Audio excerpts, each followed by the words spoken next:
अस्सलामु अलैकुम वरहमतुल्लाहि वबरकातुहू। नाज़रीन, भूख को अरबी में क्या बोलते हैं? भूख को अरबी में क्या कहते हैं? भूख को अरबी में जौआन कहते हैं। जौआन माने भूख।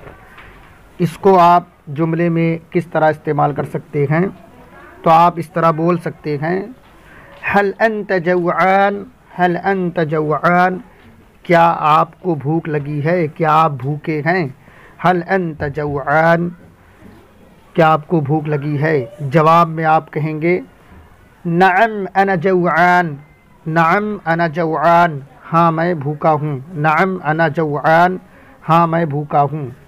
नाज़रीन, प्यास को अरबी में क्या बोलते हैं? प्यास को, प्यास लगती है ना, प्यास को अरबी में क्या बोलते हैं? तो अरबी में प्यास को अतशान बोलते हैं। अतशान माने प्यास।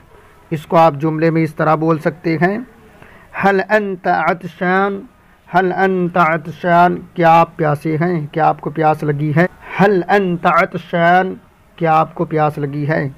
जवाब में आप कहिए नअम अना अतशान, नअम अना अतशान, नअम अना अतशान, हाँ मैं प्यासा हूँ, हाँ मुझे प्यास लगी है। नअम अना अतशान, नअम अना अतशान, हाँ मुझे प्यास लगी है। अस्सलामु अलैकुम वरहमतुल्लाहि वबरकातुहू।